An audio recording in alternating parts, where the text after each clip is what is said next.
যাই হোক, আমরা সরাসরি একটা ঘটনায় চলে যাই এবং আমাদের শুরুতেই যিনি জয়েন করছেন আমাদের সাথে এই মুহূর্তে উপস্থিত হয়েছেন, তাদেরকে তার নামটা প্রথমে আমি একটু জানতে চাইবো। আপনার নামটা প্লিজ একটু বলবেন, তারপর আপনি একটু জানাবেন যে আপনি কোথা থেকে এসেছেন, তারপর আপনার ঘটনায় যাব। আসসালামু আলাইকুম লিসেনার্স, আমি সাজ্জাদ, আমি এসেছি মালিবাগ থেকে। ওকে, আপনার ঘটনায় চলে যাই। আচ্ছা রাসেল ভাই, যেটা হয়েছে এই ঘটনাটা ইন্ডিয়াতে ঘটা। আমি তার আগে একটু শুরুতেই বলে দিতে চাই একটা জিনিস, সেটা হচ্ছে যে এইবার তো অনেকে বাড়ি যাওয়া শুরু করেছেন ঈদে, জি এবং অনেকে ঈদে বাড়ি যাবেন, অনেকে চলেও গেছেন এর বাদকারে, কিন্তু যারা যাবেন ঘটনাটা তাদের জন্য। এবং যারা এখন স্টেশনে, কমলাপুর স্টেশনে ট্রেনের টিকিট কাটার জন্য লাইন ধরে দাঁড়িয়ে আছেন, বিশেষ করে তাদের জন্য, মানে যারা মোটামুটি নিশ্চিত যে ট্রেনের টিকিট নিয়ে ট্রেনে করেই বাড়ি ফিরবেন। ঘটনাটা ঘটেছে আজকে পুরোপুরি রাতে ট্রেনে, যাচ্ছে। হ্যাঁ, অথবা আজকে রাতে যাচ্ছেন। ঘটনাটা পুরোপুরি ট্রেনের একটা ঘটনা, আমরা শুনবো সাজ্জাদ ভাইয়ের কাছ থেকে। জি। আচ্ছা রাসেল ভাই, যেটা হয় এটা গত বছরের একটা ঘটনা। আমি গত বছর আমার ট্রিটমেন্ট পারপাসে ইন্ডিয়ার মাদ্রাজে যাওয়া হয় আমার। আচ্ছা। তো যেটা হয় যে মাদ্রাজ থেকে আমি ওই হাওড়ার দিকে রওনা দিই রানিং একটা ট্রেনে, জি। রাতের একটা ট্রেনে আছি, প্রিমিও এক্সপ্রেস সেই ট্রেনটার নাম। তো ট্রেনটা ছাড়ে বিকেল 5টায় মাদ্রাজ থেকে আর কি। তো যেটা হয়, আমার ট্রেনের সিটটা ছিল আপনার 3 টায়ার এসি, এই সিটে আমার সিটটা অ্যারেঞ্জ হয়েছিল আর কি। তো একটু রাসেল ভাই বলে নেই, অনেকের এক্সপিরিয়েন্স থেকে থাকবে, ট্রেনটার প্যাটার্নটা একটু বলতে হবে আমার ঘটনার জন্য, এটা সম্পর্ক। সেটা হয় যেটা ওই 3 টায়ার এসিতে একটা রেক্টাঙ্গুলার ব্লকে যেটা হয় লেফট সাইডে 3টা সিট থাকে, রাইট সাইডে আরো 3টা সিট থাকে, এবং তার অপোজিটে আরো 2টা সিট থাকে। এই 8টা সিট থাকে একটা নির্দিষ্ট রেক্টাঙ্গুলার একটা স্পেসের দিকে। তো আমার সিটটা পড়ে ওই লেফট সাইডের নিচে, আর আমার কাজিনের সিটটা পড়ে রাইট সাইডের নিচে আসে। তো আমরা এরকম যাচ্ছিলাম। তো আমার যেহেতু পোস্ট অপারেটিভ একটা সিচুয়েশন ছিল, তো আমার এমনিতে পেইনের কারণে ঘুম আসছিল না আর কি ট্রেনে। তো আমার কাজিন আমাকে বললো যে ভাইয়া, তুমি যেহেতু অপারেশন হয়েছে, তুমি একটা পেন কিলার এবং একটা স্লিপিং পিল খেয়ে নাও। তো আমি অ্যাজ ইউজুয়াল সেটা করলাম, বাট আমার আসলে রানিং কোনো ভেহিকেলে ওই ঘুমটা আসে না আর কি, জার্কিং এর জন্য হোক বা যে কোনো কারণে হোক, আমার ঘুম আসছিল না। আচ্ছা। তো ওই যেটা হয় রাত 11টার দিকে সবাই শুয়ে পড়ে আর কি, ওই ইয়াতে স্লিপিং বেডগুলোতে সবাই শুয়ে পড়লেও আমার ঘুম আসছিল না আর কি। তো আমার একটু ঝিমানোর মতো আসলো আর কি। রাত 1টার দিকে আমি খেয়াল করলাম, যেহেতু আমি লেফট সাইডে শুয়ে আছি, ঠিক অপোজিটের যে 2টা টায়ারের একটা লোক নিচের, সে আমার দিকে এক দৃষ্টিতে তাকিয়ে আছে আর কি। এটা আমি খেয়াল করলাম। তো তাকিয়ে থাকতেই পারে, হয়তো তার ঘুম আসছে না, সে আমাকে অবজার্ভ করছে, আমি এটা নর্মালি নেই। তো আমি আবার এক পাশ ফিরে আবার শোয়ার চেষ্টা করি। তো তখন দেখলাম ওই লোকটা, যে লোকটা আমার দিকে তাকিয়ে ছিল, সে এবার দাঁড়িয়ে আমার পায়ের দিকে কি যেন দেখছে আর কি, আচ্ছা আলোতে আমি যেটা বুঝতে পারছি আর কি। তো আমি তখন আমার একটু হয় যে তার ডাউটফুল অ্যাটিটিউডটা, সে কি কোনো কোনো অ্যাটেম্প নিচ্ছে কিনা। তো আমি তাকে আর চোখে অবজার্ভ করতে থাকি যে আমার সাথে আবার পাসপোর্ট ডলার টলার ছিল, চোর কিনা। ট্রেনে তো অনেক ধরনের লোকজন থেকেই থাকে। তো আমি এবার যেটা করলাম, আমি ঘুমের ভান ধরে তাকে অবজার্ভ করতে থাকলাম, যে দেখি আমার নড়াচড়া বন্ধ, এবার দেখি সে কি করে। তো একটা পর্যায়ে সে আমার পায়ের দিকে ঝুঁকতে ঝুঁকতে একবার আমার ঘাড়ের কাছে এসে উকি দিল। তখনই আমি জাস্ট টার্ন করলে বললাম, হোয়াট হ্যাপেন, মানে কি, আপনি কি চাচ্ছেন, মানে আপনি বলেন, আমি অনেকখন ধরে দেখছি আপনি আমাকে ফলো করছেন, বা কি বলেন। তখন বলল যে লোকটা ছিলেন বিহারি বাঙালি একজন আর কি। তারপরে ভাঙা তিনি বাংলা পারেন, বাংলা ভালোই পারেন। আচ্ছা। তো উনি বললেন যে দেখেন, আমাকে ভুল বুঝবেন না, আসলে আমি একটা জিনিস দেখছিলাম আর কি। আমি বললাম, কি দেখছিলেন, কি ব্যাপার, আসলে বলেন আপনার মোটিভ কি বা কি। বলে, আসলে এখানে তো অনেকে শুয়ে গেছে, আপনি যদি কিছু না মনে করেন তাহলে ক্যান্টিন বা আমরা ওই বগির যেটা জয়েন্ট করা প্লেস, ওইখানে যে একটু কথা বলি, আমি আপনাকে এক্সপ্লেইন করি কেন আমি আপনাকে এরকম ভাবে অবজার্ভ করছিলাম আর কি। তো আমি তখন ভাবলাম যে আমারও ঘুম আসছে না, মধ্যরাতের একজন সঙ্গী পাওয়া গেল, এবং দেখি কি ব্যাপারটা কি আসলে। তো উনি যেতে যেতে বললেন, আসলে আমার ট্রেনে একটা বাজে এক্সপিরিয়েন্স আছে, এর জন্য আসলে আমি আপনাকে অবজার্ভ করছিলাম আর কি, সেটাই বলবো। তো সেটা বলার জন্য উনি আমাকে ক্যান্টিনে নিয়ে যায় আর কি। তখন যেটা বললেন, ভদ্রলোক বললেন যে উনি বিহারি বাঙালি, উনি বিজনেসের পারপাজে ওনার প্রায় আপনার চেন্নাইতে মাদ্রাজ যেটা আর কি ওল্ড, সেখানে যাওয়া আসা হয়, এবং এই রানিং রাতের ট্রেনেই ওনার একটা ব্যাড এক্সপিরিয়েন্স আছে, এবং উনি এমন একটা কিছু দেখেছিলেন যেটা উনি আমার মধ্যে আর কি খুঁজছিলেন ওই জিনিসটা আর কি, এর জন্য আমাকে দেখছিলেন। তখন আর কি উনি ঘটনায় গেলেন আর কি। তো আমিও শুনলাম ঘটনাটা এরকম যে তারও কয়েক বছর আগে উনি এরকম রাতের ট্রেনে যাচ্ছিলেন, এবং উনি তখন আমার সিটটায়, যেটা আর কি লেফট সাইডের লোয়ার টায়ার আর কি, যেটা ওখানে উনি যাচ্ছিলেন, ওখানে উনি যাচ্ছিলেন এবং উনি শুয়ে শুয়ে যাচ্ছেন। তো ওনার ঘুম আসছে না, রাত্রেবেলা ঘুম আসছে না। ভালো কথা, সে যাচ্ছে যাচ্ছে বিভিন্ন কথা চিন্তা করছে, বিজনেসের কথা।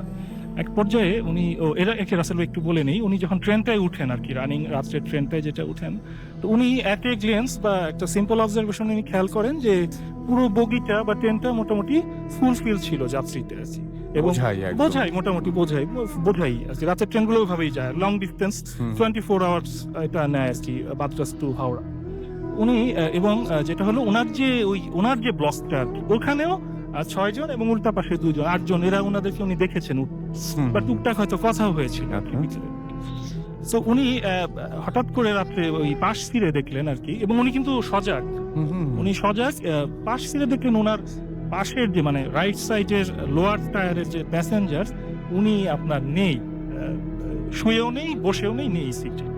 ওনার একটু খটকা লাগে, কি ব্যাপার, আমি এখানে জাগ না, আমি এখানে জেগে আছি, কেউ গেলে তো আমি একদম, এটা তো দেখেছেন রাস্তা খুব ন্যারো থাকে, পাশে থাকলে এটা বুঝবেই যে উনি ভাবলেন হয়তো যেতেই পারে, আমি হয়তো অন্য কিছু নিয়ে ভাবছিলাম, উনি এই ফাঁকে হয়তো ওয়াশরুমে গিয়েছে। উনি ওয়েট করতে থাকে যে দেখি আসে কিনা। তো একটা সার্টিন টাইমটা যাওয়ার পরে উনি আসছে না, তখন ওনার একটু খটকাটা বেড়ে যায় যে কি ব্যাপার, উনি গেল সেটা দেখলাম না, আসলো এটাও আমি দেখছি না, ব্যাপারটা। তখন এক পর্যায়ে উনি মানে দাঁড়িয়ে যায় আর কি, ওনার ওই টায়ার থেকে বসার তো সুযোগ নেই, যেহেতু মিডল টায়ারটা মাথায় লাগবে। উনি কিন্তু ওনার ইয়ে থেকে দাঁড়িয়ে ঠিক ওনার হবে লেফটে আর কি, রাইটে উনি দেখতে থাকেন যে ওই মিডল টায়ার, আপার টায়ার, ওখানেও কোনো প্যাসেঞ্জার নেই। আচ্ছা, ওনার এইখানে উনি বেশ এখন শকড হয়ে যান এবং উনি বেশ ঘাবড়ে যান যে এটা তো পসিবল না, নিচের জন্য নাই, এই পাশের 2 জন নেই। উনি আবার টার্ন করে ওনার উপরের মিডল টায়ার এবং আপার টায়ারে খেয়াল করেন, ওখানেও কেউ নেই এবং ফাঁকা হয়ে গেছে, পুরো ফাঁকা, মানে ওই স্কোয়ারটায় কোনো প্যাসেঞ্জার নেই। এবং অদ্ভুত ব্যাপার, কিন্তু অদ্ভুত ব্যাপার, উইদিন দ্য মোমেন্ট, এবং এটা কেউ কোথাও যায়নি। এবং উনি তার ঠিক অপোজিটে যে 2টা টায়ার থাকে, ওই করিডোরের সাথে লাগোয়া থাকে, ওইখানেও কেউ নেই। এইবার উনি থরথর করে কাঁপতে থাকেন এবং বললেন যে আমি আসলে তখন আমার নিজেকে ধরে রাখতে পারছি না, আমাকে যেটা উনি বললেন। তো উনি চেষ্টা করছেন উনি নিজেকে মানে জাস্ট করার জন্য, যে অটো সাজেশন টাইপের দেওয়া, যেটা আমি হয়তো ড্রিম দেখছি অথবা আমি হেলুসিনেট করছি আর কি। তো উনি যেটা করেন, উনি ভাবেন যে আমি একটু মাথায় বা পানি দিয়ে আসি বা একটু ফ্রেশ রুমে যাই। তো উনি যেটা করতে থাকেন, ওই ওনার স্পেস থেকে বের হয়ে ডান দিকে যে ওনার যে ওয়াশরুমটা থাকে ওই দিকে উনি আগাতে থাকেন। তখন the most striking thing happened হয়, তখন উনি দেখেন যে ওই যে ওয়াশরুমে যাওয়ার যে লেফট বাকি যে স্পেসগুলা, যেখানে এরকম 8টা করে প্যাসেঞ্জারের জায়গা, ওখানেও কোনো প্যাসেঞ্জার নেই। আচ্ছা, মানে এইটা দেখার পরে ওনার আর তো কোনো মানে পজিশনই নেই যে আমার জায়গায় নেই, পুরো ট্রেনের একটা পার্টের কোনো জায়গায় কোনো প্যাসেঞ্জার নেই, পুরো ব্ল্যাঙ্ক যাচ্ছে। তারপরে উনি নিজেকে সামলে কোনো রকমে ওয়াশরুমে যান। ওয়াশরুমে যে উনি যেটা করেন, আপনার হাত মুখ ধুলেন, মাথায় পানি টানি দিলেন, ঘাড়ে পানি টানি দিলেন, তারপরে উনি একটু স্বাভাবিক হলেন আর কি ওই সিচুয়েশনটায়। তারপর যেটা করেন, উনি ব্যাক করেন যে যাই আমার স্পেসে আমি আবার চলে যাই। তখনই যেটা হয় উনি দেখলেন যে কি ব্যাপার, আমি এতক্ষণ কি দেখলাম, ভুল দেখলাম কিনা।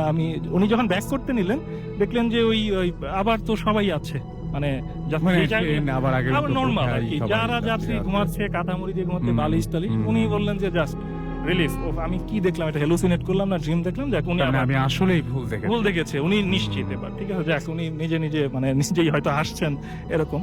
উনি আসছেন, আস্তে আস্তে এক পর্যায়ে 3-4টা রেক্ট্যাঙ্গুলার শেপের যে কমন স্পেস, ওগুলা পারানোর পরে ওনার জায়গাটা চলে আসার পরে উনি দেখলেন যে ওনার যেহেতু এখন উনি এই দিক দিয়ে ঢুকছেন, ওনার রাইট সাইডে আজকে দেখছেন যে ওইখানেও তো দিব্যি ওই ভদ্রলোক যেটা ছিলেন, তারপর একটা কাপল ছিল আজকে, উনি যখন ওই যে ট্রেন ছাড়ে ওনার তো দিব্যি শুয়ে আছে। তা আমি এটা কি দেখলাম, কি ভয় পেলাম, কি অবস্থা, যাক উনি মনে মনে দাঁড়িয়ে আছেন। হঠাৎ যেটা উনি ফিল করলেন, যেটা সবচেয়ে এখানে টুইস্টার আছে ভাই, যে ওনার পায়ে একদম নিচে, পায়ে একটা পায়ের টাচ লাগছে একদম নিচের টায়ার, ওই জায়গায় মানে ওনার জায়গা থেকে। উনি যাক, যেহেতু ওনার মানে যেহেতু আবার স্বাভাবিক হয়েছেন, উনি এটাকে আবার ওইভাবে আমলে নেন, যে ভাবলেন কেউ মিসপ্লেসিং এর কারণে ওনার সিটে হয়তো এর মধ্যে শুয়ে গেছে, উনি এভাবে দেখলেন। কিন্তু পায়ে ভুল করে ওনার টায়ারে কেউ শুয়ে যেতেই পারে। উনি একটু কাছে যেটা দেখলেন, এরপরে আর আসলে আর ওনার এতক্ষণ যা হলো এটা আর কোনো ইকুয়েশন তিনি মিলাতে পারলেন না। উনি যে দেখলেন, উনি যেটা দেখলেন আর কি, যেটা সত্যি রাসেল ভাই এটা কতটুকু ক্রেডিবল, উনি যতটুকু বলেছে আমার কাছে ক্রেডিবলই মনে হয়েছে যে উনি দেখলেন উনিই শুয়ে আছে ওখানে হাউ অ্যাবসার্ড, মানে ওই যে পাটা টাচ লেগেছিল ওইটা উনারই পা, উনার টায়ার থেকে উনি উঠে ওয়াশরুমে ফ্রেশ হয়ে এসে দেখেন যে উনার সিটে উনিই শুয়ে আছে।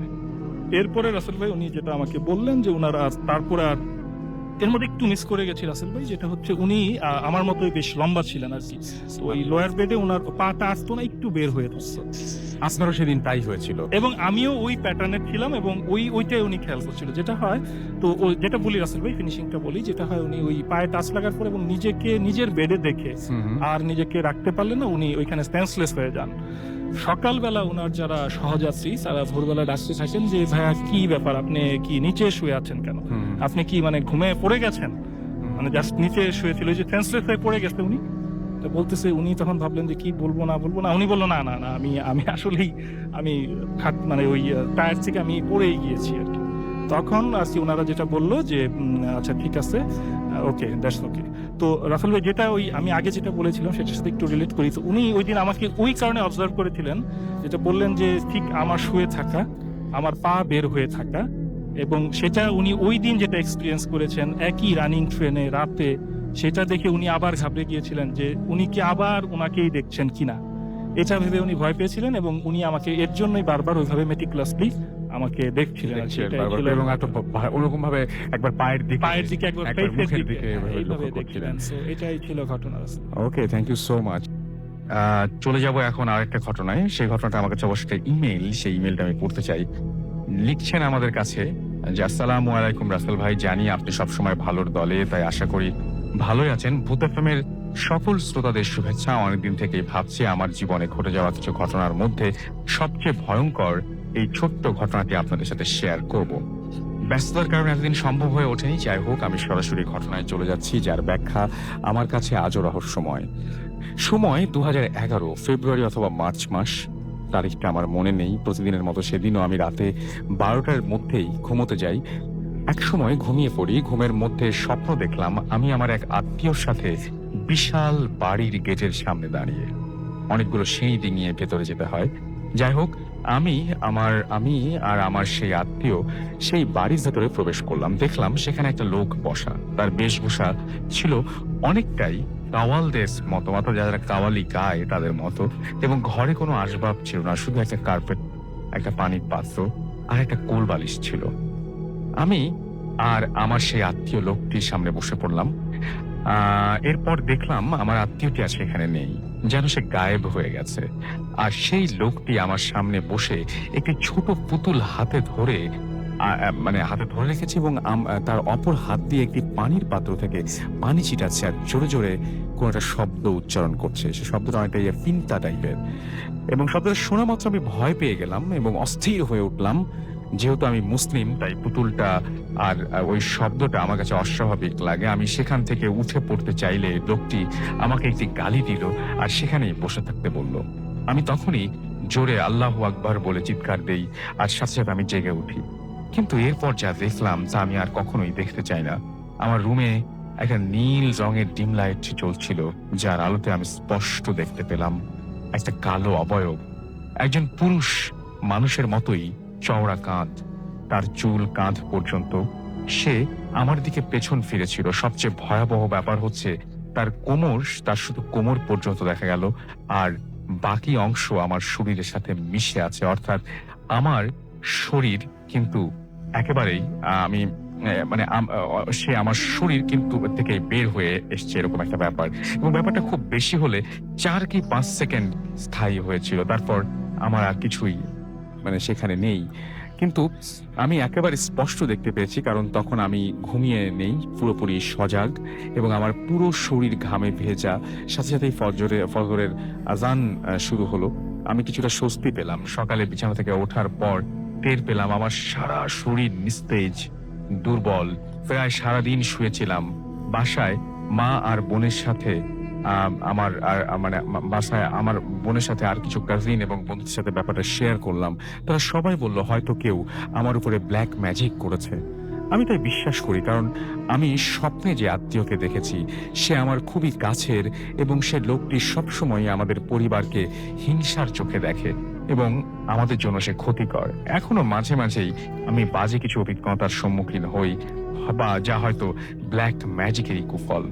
এই ছিল জীবনে ঘটে যাওয়া ভয়ঙ্কর ঘটনা। ভালো লাগলে পড়ে শোনাবেন। আল্লাহ হাফিজ।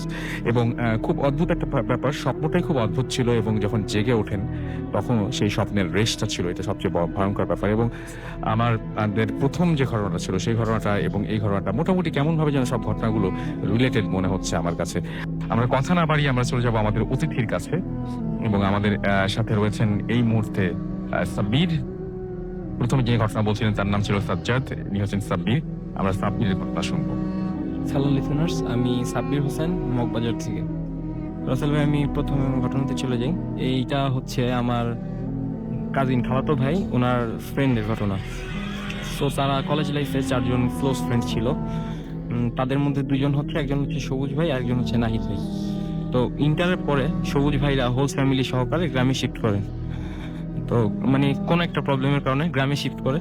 তো এরপরে যেটা হয় যে অনেক দিন তাদের মধ্যে কোনো যোগাযোগ ছিল না।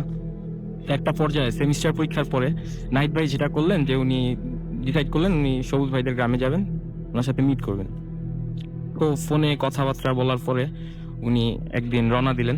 এখানে একটা জিনিস যে সবুজ ভাইদের গ্রামটা ছিল টাঙ্গাইলে, অ্যান্ড সবুজ ভাইদের গ্রামের কয়েকটা গ্রাম আগে ছিল আপনার নাহিদ ভাইদের মামার বাসা। তো উনি আগে যেটা করলেন যে ওনার মামার বাসাতে গেলেন। তো বিকালের টাইম উনি পৌঁছালেন। মামার বাসায় কিছুক্ষণ সময় দেওয়ার পরে উনি মানে বাসে উঠলেন, উনি সবুজ ভাইদের গ্রামের উদ্দেশ্যে রওনা দিলেন। তো বাসে ওঠার পরে উনি সবুজ ভাইকে ফোন দিবেন। তো উনি যেটা দেখলেন যে ওনার সাথে মোবাইলটা নাই, উনি ভুলে মোবাইলটা রেখে আসছেন ওনার মামার বাসাতে। এর মধ্যে বাস চলতেছে, তো উনি তেমন একটা টেনশন নিলেন না, কারণ উনি মোটামুটি জানতেন যে ওই সবুজ ভাইদের গ্রামটা ওনাদের গ্রামে খুব ফেমাস, শিকদার বাড়ি নামে পরিচিত।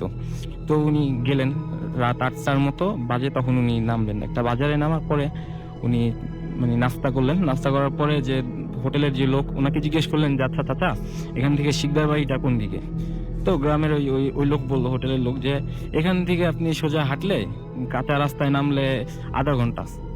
তো উনি নামেন, তো ওনার কথা মতো উনি রওনা দেন। তো ওনাকে পিছন থেকে ডাক দেয়, উনি বাজারের বাইরে বের হওয়ার পর পিছন থেকে একটা লোক ডাক দেয় অন্ধকার থেকে।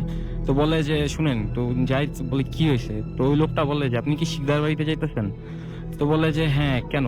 তো ওই লোকটা যেটা বলে যে আমিও ওদিকে যাব, চলেন একসাথে যাই।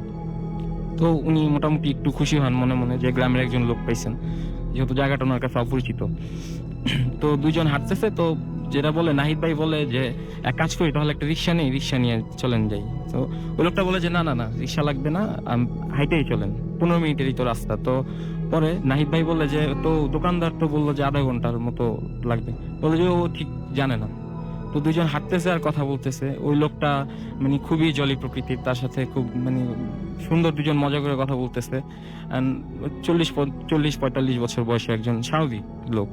তার মানে তার বর্ণনাটা এরকম যে শুধু অস্বাভাবিক 2টা জিনিস তার মধ্যে। একটা হচ্ছে যে তার চোখে মানে অস্বাভাবিক পরিমাণ সুরমা দেওয়া, সুরমা দিলে মানে যেমন কালো হয় অমন। আর তার ঠোঁটটা প্রচুর পরিমাণে লাল, মানে এতটা লাল হওয়ার কথা না।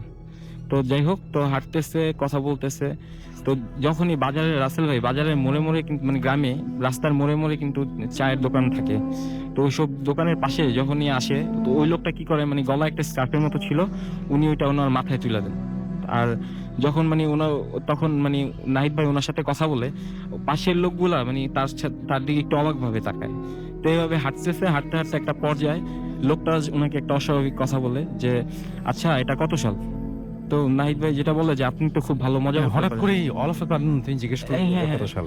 অনেকগুলো কথার মধ্যে মানে নর্মাল কথাবার্তা। হঠাৎ তো করেই? হ্যাঁ হ্যাঁ, তো উনি যেটা বলেন যে আপনি তো খুব ভালো মজা করতে পারেন, এটা বলার পরে লোকটা ওইটার অ্যান্সার না দিয়ে সামনে হাত দিয়ে দেখায় যে ওই যে ওইটা হচ্ছে শিকদার বাড়ি। তো এটা বলে মানে লোকটা ডান দিকে চলে যায়। তো নাহিদ ভাই মানে ওনাকে ধন্যবাদ জানানোর জন্য ডাকে, বাট লোকটা আর পিছনে তাকাইতেছে না। কিন্তু উনি মানে ওই বাড়িটা দেখে যেটা শক হলেন যে উনি মানে ওনার ফ্রেন্ড সবুজ ভাই ওনাকে সবসময় বলছে যে মানে ওনাদের বাড়িটা হচ্ছে বড় বাড়ি, গ্রামের মধ্যে মানে খুবই প্রভাবশালী। কিন্তু উনি দেখলেন যে সামনে যে বাড়িটা সেটা হচ্ছে মানে একদম ছোট নর্মাল 3 সেটের বাড়িগুলো যেমন হয় গ্রামে, ওরকম একটা বাড়ি।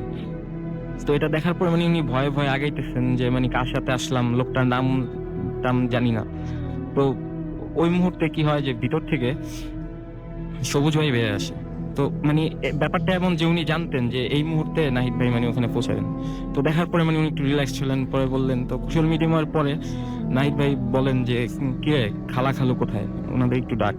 তো বলে যে না ওনাদের এখন ডাকা যাবে না, নাই ওনারা, তো এরকম কিছু। তো মানে উনি মনে মনে একটু কষ্ট পায় যে আসলাম এরকম একটা বিহেভ করলো।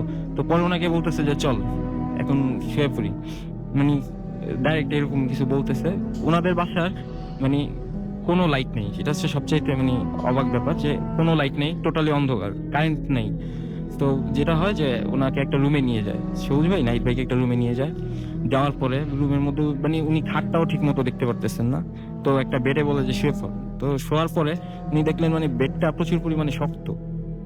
তো পরে বলে যে তোদের বাসায় বিছানার অবস্থা এমন কেন? তো বলে যে এমনই, এখন ঘুমা। মানে তেমন একটা কথা বলতেছে না নাহিদ ভাইয়ের সাথে সবুজ ভাই। তো শোয়ার পরে দুজন শুইলো পাশাপাশি। শোয়ার কিছুক্ষণ 10-15 মিনিট পরে নাহিদ ভাই যেটা শুনতে পারলেন যে মানে বাড়ির বাহিরে মানে কুকুর 8-10টা কুকুর একসাথে ডাকতেছে। কিন্তু শব্দগুলো শুনে এমন মনে হইতেছিল যে মানে খুবই পাশে রুমের ভিতরেই কুকুরগুলো আসতেছে। তো উনি মানে ডাকছেন, সবুজ ভাইকে ডাকেন যে শুন মানে এরকম কুকুর ডাকতেছে। তোর কয়েকবার ডাক দেওয়ার পর ধাক্কাও দেয়। তো উনি আর কোনো রেসপন্স দেন না। তো এইভাবে তো কিছুক্ষণ পরে না মানে কুকুরের শব্দগুলো অটোমেটিকলি চলে গেল। তো উনি একটা ঘুম ঘুম ভাব নিজের মধ্যে, ঘুমাবেন এমন একটা সব মানে অবস্থায় উনি শুনলেন যে পাশে যে ওনার পাশে সবুজ ভাই শোয়া, উনি খুব ভারী গলায় মানে হাসতেছেন। তো এটা শুনে মানে খুব ভয় পান যে হঠাৎ হাসতেছে, তো কি হয়েছে, উঠে বসবে। তো এমন টাইমে মানে কি হয় উনি উঠতে পারতেছেন না। দেখলেন যে উনি তার বডি মানে টোটালি মুভ করতে পারতেছেন না। অ্যান্ড ওই সবুজ ভাই ওনার উপরে মানে চেপে বসলো। বসার পরে যেটা হয় যে মানে হাসতে হাসতে ওনার মানে গলাটা চেপে ধরে। আর ফেসটা আসার পরে উনি কাছে আসার পর যতটুকু দেখতে পান যে এখানে এটা সবুজ ভাই না, এটা হচ্ছে যে উনি সারা রাস্তায় যার সাথে আসছিলেন ওই লোকটা হচ্ছে এই লোকটা, মানে সিমিলার একদম। এটা দেখার পরে উনি মানে সেন্সলেস হওয়ার পরে সকালে ওনার জ্ঞান ফিরার পরে উনি নিজেকে আবিষ্কার করেন যে উনি ওই গ্রামেরই বাজারের কোনো একটা ডিসপেন্সারিতে আছেন, আর লোকজন তাকে ঘিরে আছে। তো উনি মানে প্রথমে বলেন যে আমি কোথায় আর আমার ফ্রেন্ড সবুজ কই। তো গ্রামের লোকেরা মানে তার দিকে অবাক হয়ে তাকায় বলে যে মানে কোন সবুজ, আর তুমি কবরস্থানে কি করতেছিলা? তাহলে এটা হচ্ছে তার সবচাইতে অবাক করা বিষয়। তখন উনি বলে না আমি তো আমার ফ্রেন্ড সবুজের বাসায় ছিলাম। তো বলে যে না আমরা তো তোমাকে পাইছি এরকম একটা কবরস্থানে। তো উনি তখন মানে ওই লোকদেরকে সব বর্ণনা দেন যে এরকম এরকম আমার ফ্রেন্ড এটা। তো ওই লোকেরা মানে ওনার কথা শোনার পরে ওই লোকেরা তাকে একবারেই চিনতে পারে সবুজ ভাইকে। তো পরে সবুজ ভাইকে ওনারা মানে ডাকানো হওয়ার সবুজ ভাই আসার পরে উনি নাহিদ ভাইকে মানে দেখে উনি পুরো অবাক। তো দেখে বলতেছে যে কিরে তোর তো কালকে আসার কথা ছিল, তুই মানে এখানে মানে কেন কিভাবে? তো পরে মানে এটা শোনার পরে উনি সহ্য করতে পারেননি। তো তিনি আবার মানে সেন্সলেস হয়ে পড়েন ওই জায়গাতেই। তো তারপর ধরাধরি করে তাকে নিয়ে যাওয়া হয় মানে সবুজ ভাইদের বাসায়।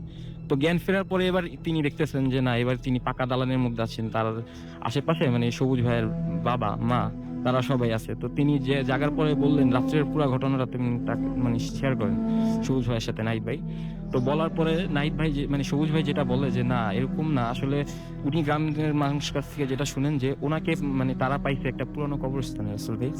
ওই কবরস্থানটা মানে তেমন খুব ভালো একটা কবরস্থান না। ওখানে যারা সুইসাইড করতো বা যারা মানে সুইসাইড করলে তো মানুষকে মানে তারা একটু অন্য চোখে দেখে, যারা সুইসাইড করতো বা যারা অস্বাভাবিকভাবে মারা যেত অ্যাক্সিডেন্টের মাধ্যমে, ওই সব মানুষকে ওখানে কবর দেওয়া হয়। ইভেন ওইটা এখন বন্ধ হয়ে গেছে, ওই কবরস্থানটা কেউ ইউজও করে না। কারণ ওইটার মানে ওই গ্রামে ওই কবরস্থানটার ব্যাপারে অনেক প্রচলিত কথাবার্তা আছে যে অনেক অবয়ব দেখা যায় এরকম কিছু। ওনারা ওই সবুজ নাহিদ ভাইকে মানে একটা কবরের পাশে পড়া অবস্থায় পান। তো এটার পরে উনি যেটা করেন যে উনি বলেন যে আমি আর আজকে থাকবো না। তো উনি ওদিন দুপুরের বাসেই মানে ঢাকায় চলে আসেন। ইভেন এরপরে উনি 6 মাসের মতো মানে এই ব্যাপারটা নিয়ে মানে খুবই ছিলেন। হ্যাঁ স্বাভাবিক কিন্তু ওনার মানে 6 মাসের মতো লাগে। ইভেন এখনো উনি কুকুরের ডাক খুব ভয় পান। আচ্ছা, এখনো পর্যন্ত? হ্যাঁ। ওকে, থ্যাংক ইউ সো মাচ আপনার ঘটনার জন্য। আপনাকে অনেক অনেক অনেক অনেক ধন্যবাদ। আমরা যাব সাব্বিরের কাছে, তার ঘটনাটা বেশ বড়, এখন সেটা সম্ভব না। আপনি আপনার সেকেন্ড ঘটনাটা যদি একটু বলতেন সাজাদ ভাই। আপনি দুটোর মধ্যে, আপনার তো সেকেন্ড মানে দুটো আছে, তার মধ্যে থেকে যে কোনো একটা বলেন। আপনি মাঠের ঘটনা বলতে পারেন। জি। মিষ্টি আপনি আপনি মিষ্টি দোকানের ঘটনা বলতে পারেন, মানে যে কোনো একটা, মানে আপনি যেটা বলতে চান আপনি বলেন, অসুবিধা নাই। আচ্ছা, এই ঘটনাটা আমি আমার এক ছোট ভাইয়ের কাছ থেকে শুনেছি, ইউনিভার্সিটির ছোট ভাই। এটা ওদের এলাকায় প্রচলিত একটা ঘটনা এটা। তো ঘটনায় চলে যায় রাসেল ভাই, সেটা হয় যে ওই আমরা কি করি, আমরা রাসেল ভাই যেটা শুনি বা অবজার্ভ করি বা দেখি যে মধ্যরাতে এই ধরনের ঘটনা ঘটে থাকে, কিন্তু মধ্য দুপুরের কোনো ঘটনা এটা সত্যি অনেক আনইউজুয়াল। এর জন্য আসলে ঘটনাটা আমি আজকে শেয়ার করছি। তো এই ঘটনাটা মধ্য দুপুরে ঘটে যাওয়া একটা আনইউজুয়াল ঘটনা এটা। তো ওই যেটা হয় ওদের গ্রামে আর কি, আমার যে ছোট ভাই বলেছে ঘটনাটা, ওদের গ্রামে একটা খুব বড় একটা মাঠ আছে আর কি, প্রকাণ্ড একটা মাঠ। সেই মাঠটার একটু বিবরণ আমি দিই। সেটা হচ্ছে মাঠের এক সাইডে আপনার বাঁশঝাড়, আরেক সাইডে আছে একটা মসজিদ, আরেক সাইডে বিল, আর আরেকটা সাইডে হচ্ছে রাস্তা। এটা হচ্ছে মাঠের একটা কম্পোজিশন। তো এখন যেটা হয়, ওই মাঠটাকে আবার অনেকে ইউজ করতো কি ওই শর্টকাট হিসেবে আর কি, রাস্তা দিয়ে না যেয়ে শর্টকাট হিসেবে মাঠটা ইউজ করতো। তো এই ঘটনাটা ঘটে একজন ফেরিওয়ালার সাথে আর কি, যিনি আপনার ওই বিভিন্ন বেকারি আইটেম, রুটি, পাউরুটি, বিস্কিট, এগুলো গ্রামের বিভিন্ন বাড়িতে যে দিতেন, ইন রিটার্ন সে টাকা বা অনেক সময় যে প্লাস্টিকের পুরাতন জিনিস সেগুলো নিতেন আর কি। তো এরকম উনি গ্রামে বিভিন্ন জায়গায় রুটি, পাউরুটি, বিস্কিট এগুলো ফেরি টেরি করে এরকম প্লাস্টিক নিয়ে ঝাঁকাটা নিয়ে সে চলে যাচ্ছে আর কি, মাঠ দিয়ে আপনার সে তার ডেস্টিনেশনে চলে যাচ্ছে আর কি, এরকম মধ্য দুপুরে। তো যাচ্ছে, তো মাঠের মিডলের দিকে সে সম্ভবত আর কি।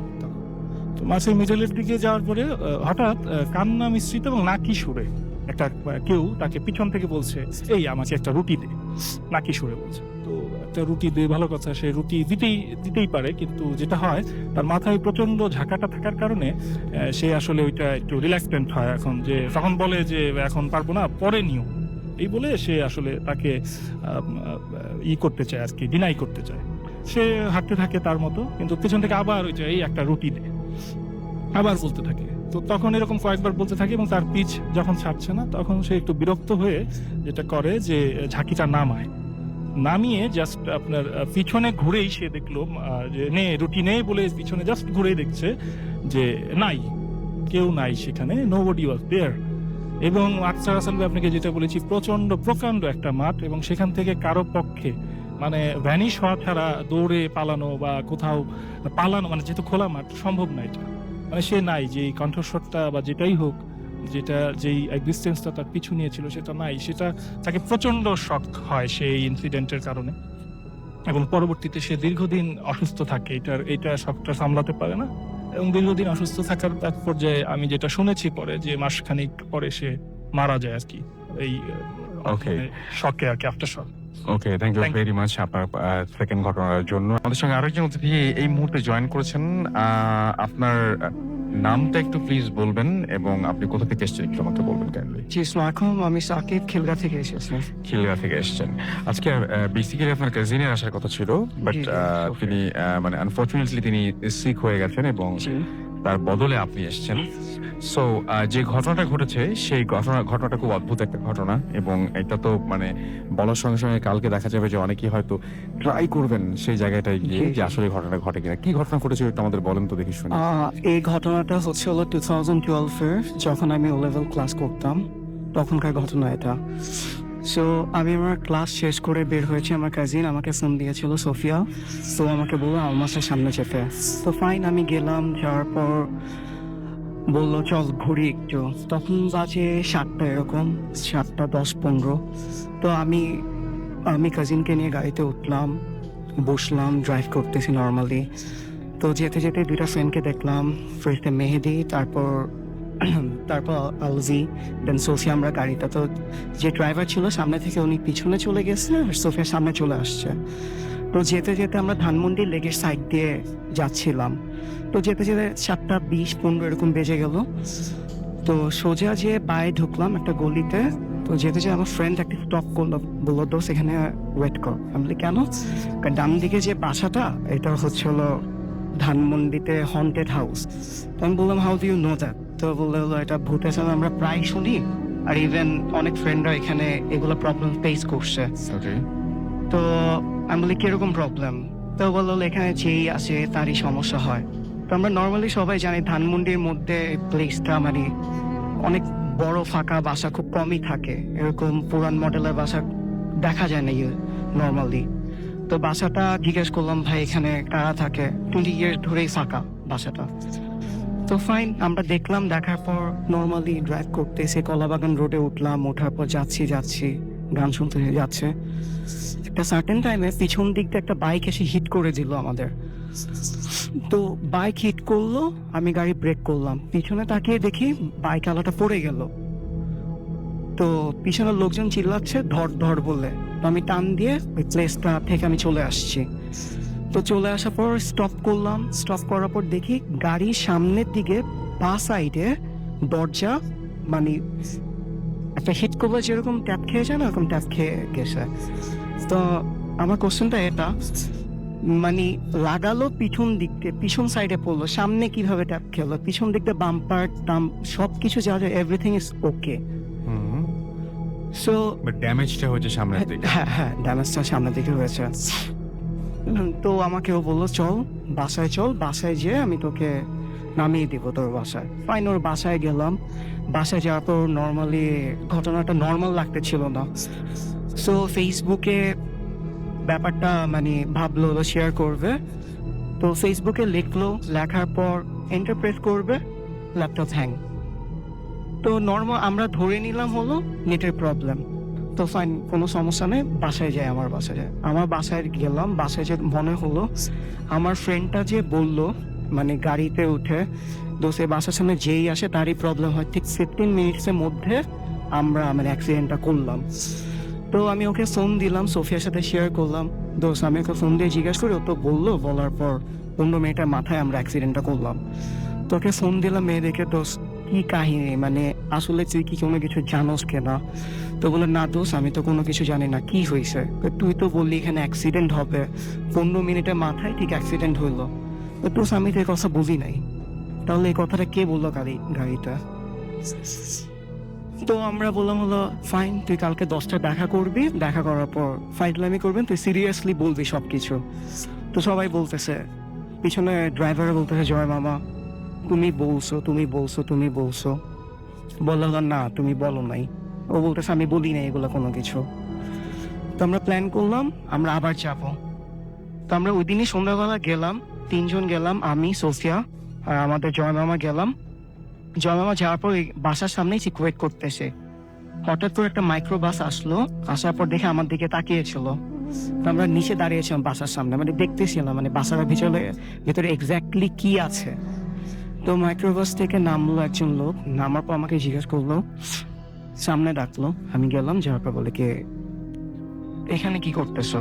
আমি বলি এমনি দেখতে আসছি। বলে জায়গাটা তো ভালো না। আমি বলে আচ্ছা, তুমি কি সাকিব? আমি বলে হ্যাঁ আমি সাকিব। আমার গার লোম দাঁড়িয়ে যাচ্ছে। বলে তুমি সাকিব? আমি বলে হ্যাঁ আমি সাকিব। বলে তোমার নামে অনেক রিপোর্ট আছে। আমি বলে আচ্ছা মানে কি রিপোর্ট? বলে আমরা ডিবি পুলিশ ধানমন্ডি থানা থেকে, তো তোমার নামে রিপোর্ট আছে, তুমি চলে যাও। আবার গাড়ি থেকে আরেকজন লোক বের হলো। লোক বের হওয়ার পর বলতেছে না ও সাকিব না, ওইটার নাম ছিল আকিব, যার নামে রিপোর্ট আছে। আমার কোশ্চেনটা এটা, আমার আপন ছোট ভাইয়ের নাম আকিব। তো আমার আপন ছোট ভাইয়ের নাম আকিব, আমি কোনো কিছু বললাম না, আমি চুপচাপ দাঁড়িয়ে আছে, ওর দূর থেকে পিছন থেকে দেখতেছে। তো আমরা নর্মালি যেটা জানি, একটা পুলিশ যদি রাতের বেলা বা ডিবি যদি কাউকে ডাকার পর অ্যাটলিস্ট তারা চেক করবে সাথে কিছু আছে কিনা, বা যদি আপনার কি মনে হয় আসলে এটা মানে ব্যাপারটা সবকিছু আপনার কাছে প্যারানর্মাল লাগছে, তাই তো? হ্যাঁ। এবং আপনি বলছিলেন যে ওইখানে কন্টিনিউয়াসলি মানে আপনি ওইখানে গেলে কিছু একটা ফিল করছিলেন, এবং জি। আপনার ওইখান থেকে আপনাদের ল্যাপটপ হ্যাং হয়ে যাচ্ছিল, হ্যাঁ। এটা আপনি বলছেন। এবং এটা ধানমন্ডি 27 নম্বরে আপনাদের সাথে ঘটেছে। এক্স্যাক্টলি 27 নম্বরেই ঘটেছে। এবং আমি এই বেসিক্যালি এটাই তো স্টোরি। আরেকটু আছে। তো পুলিশ আমরা তো নর্মালি পুলিশরা চেক করে, তো উনি কোনো কিছু চেক টেক না করে উনি গাড়িতে উঠলো, বললো চলে যাও। তো আমার কোশ্চেন মানে জিনিসটা হচ্ছিল, ওনারা কি আসলে মানুষ ছিল? আপনার বিশ্বাস হয় না এটা? না, আমার এটা বিশ্বাস হয় না, কারণ ওনারা আমাকে কোনো টাচ করলো না, কোনো কিছু করলো না। আর আশেপাশে যারা একজন লোক ছিল চা বেচতে ছিল, উনি ওনার মতনই ছিল, উনিও তাকাচ্ছিল মানে না। আপনাদের সামনে যে ঘটনাটা ঘটছে এটা থেকে জি। ওনারা তাকাচ্ছেন না? না তাকাচ্ছে না। আচ্ছা। ফাইন, আমি বাসায় গেলাম, সব ঠিকঠাক। সুতরাং আপনার মোটামুটি বিশ্বাস যে যাদেরকে আপনি দেখেছেন তাদেরকে আপনি শুধু দেখছেন, অন্য কেউ বেসিক্যালি তাদেরকে দেখতে পাচ্ছে না। না, অন্য কেউ দেখতে পাচ্ছিল না। আমি বাসায় যেয়ে আমি দাদিকে বললাম, আমার দাদি তো মানে কিছু জানে, ছোটবেলা থেকে দেখে আসছি। সো আমার দাদি বলতেছিল, আমি দাদিকে সব মানে ডিটেলস বললাম দাদিকে। দাদিকে বলার পর দাদি বলতেছে এমন ভাব উনি সব কিছু জানে, বলে তুই ওই বাসার সামনে কেন গেছস? আমি বলি হলো কারণ আমি ফ্রেন্ডরা সহ ঘুরতে ঘুরতে চলে গেছিলাম ওই বাসার সামনে। তো দাদি বলতেছে ওই বাসার সামনে আর যাবি না। আমি বলি কেন? কয়, ওইটা তো হিন্দু বাড়ি, এরকম কাহিনী, উত্তর পাশে এরকম একটা পুকুর আছে, তো ওই বাসার সামনে আর যাবি না। তো জিনিসটা পুরো অবাক করার মতন, আমার দাদিও সবকিছু জানে এই বাসা সম্পর্কে, এরকম এরকম। ওকে, থ্যাংক ইউ ভেরি মাচ, আপনাকে অনেক ধন্যবাদ আপনার ঘটনার জন্য। আমি তৌফিক, সাউথ কোরিয়া থেকে। সবাইকে পবিত্র রমজানের শুভেচ্ছা। আজকে আমি যে ঘটনাটা শেয়ার করব এটা আমার ছোট বোনের নিজে এক্সপিরিয়েন্স করা ঘটনা। আমার ছোট বোনের নাম জুই। ও একটা প্রাইভেট মেডিকেল কলেজে পড়ালেখা করছে এবং যে ঘটনাটা ঘটে সেটা ওর হোস্টেলে ঘটে যাওয়া ঘটনা, যেটা ঘটে গত মাসের ফার্স্ট উইকে। তো ও যে হোস্টেলে থাকে সেই হোস্টেলটা 5 তলা বিশিষ্ট একটা হোস্টেল এবং ওই হোস্টেলের সেকেন্ড ফ্লোরে ও থাকে, যেটা কিনা এর আগে ওই মেডিকেল কলেজের ক্যাম্পাস ছিল এবং ওই সেকেন্ড ফ্লোরে একটা রুম অপারেশন থিয়েটার হিসেবে ইউজ করা হতো, যেটা পরবর্তীতে ক্যাম্পাস শিফট করার পর ওই অপারেশন থিয়েটারটা ক্লোজ করে দেওয়া হয় এবং ওই বিল্ডিংটা হোস্টেল হিসেবে দেওয়া হয় মেয়েদের থাকার জন্য। তো আমার ছোট বোন জুই, ও যে রুমটাতে থাকতো তার পাশের রুমটাই ওই ওটি ছিল, ওই অপারেশন থিয়েটারটা ছিল। তো ওটা এখনো ওইভাবেই তালাবদ্ধ অবস্থায় আছে। তো ঘটনার দিন, যেদিন ঘটনাটা ঘটে সেদিন সন্ধ্যাবেলা ঠিক মাগরিবের আজানের আগ মুহূর্তে ও আমার ছোট বোন ওর রুমে স্টাডি করছিল কি, ও সম্ভবত ব্রাউজিং করতেছিল, যাই হোক কোনো কাজে ব্যস্ত ছিল এবং ওর রুমমেট ওর কাপড় শুকাতে দিছিল। ওদের রুম থেকে বের হয়ে করিডোরের গ্রিলের সাথে তার ঝুলিয়ে ওরা মেয়েরা কাপড় শুকাতে দেয়, ওই তারে কাপড় শুকাতে দিছিল। তো ও যায় ঠিক মাগরিবের আগ মুহূর্তে যায় কাপড় তুলতে। তো কাপড় তুলতে যায়, যখন যায় তখন ওর চুলগুলা খোলা ছিল। ও এটা নিয়ে ভাবে নাই যে চুল খোলা চুলে বাইরে গেলে কোনো সমস্যা হয়। আমরা যেটা জানি যে সন্ধ্যার সময় খোলা চুলে বাইরে যেতে হয় না।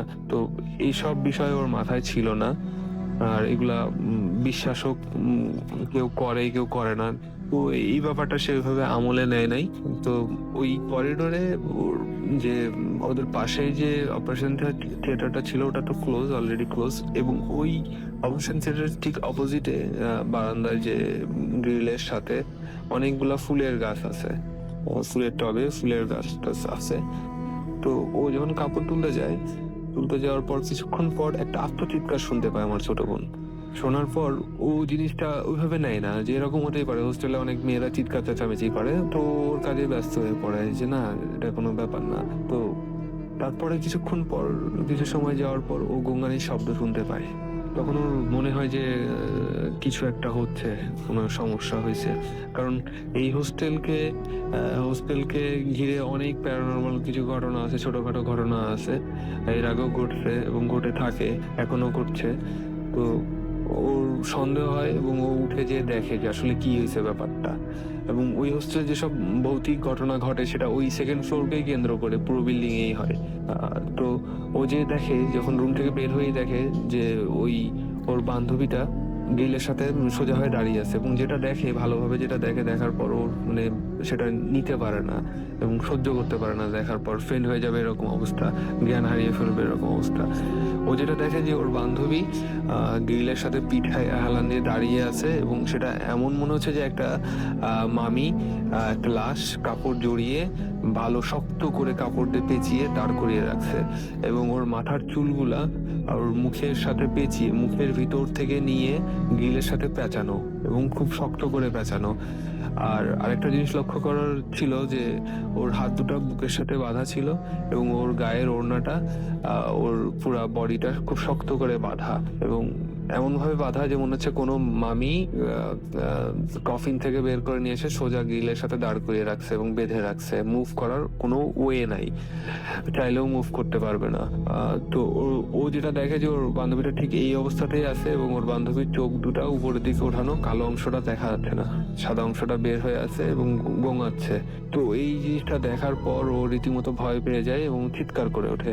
তখন ওর আশপাশের রুমের আপুরা আসে, তখন ওরা কাছে যেয়ে যখন ওর গায়ে হাত দেয়, তখন ওর গায়ের যে ওড়নার বাঁধন, ওর চুলের বাঁধন, চুল যে ওর মুখ জড়িয়ে ছিল গ্রিলের সাথে বাঁধা ছিল, এটা আস্তে আস্তে আপনা আপনি ছেড়ে দেয় এবং ওর বান্ধবী ওখানে পড়ে যায়, ফ্লোরে পড়ে যায়।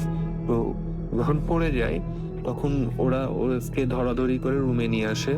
তো এখানে একটা দেখার বিষয় ছিল যে ওই মুহূর্তে দেখে যে ওর বান্ধবীরা যখন পড়ে যায় ফ্লোরে, তখন একটা গোবরে পোকা ওর পায়ের উপর থেকে নেমে ফ্লোর থেকে নেমে চলে যায়, বেশ বড় সড়ো গোবরে পোকা। তো ওই জিনিসটা ওরা ওইভাবে দেখে না। তো ওরা যখন রুমে নিয়ে আসে, ওর মুখে যখন চোখে মুখে পানি ছিটিয়ে যখন ওরে জ্ঞান ফিরিয়ে নিয়ে আসে, তখন ওরা জিজ্ঞেস করে যে তোমার সাথে কি হয়েছিল ওখানে, তোমার এই অবস্থা কেন?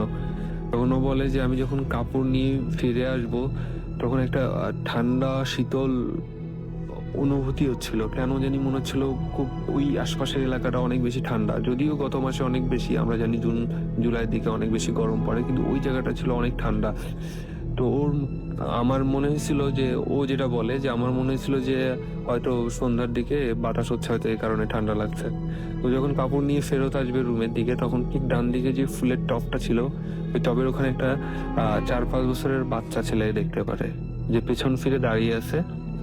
এমন মনে হচ্ছে যে সে ফুল গাছের থেকে পাতা চিরছে বা এরকম কিছু করছে।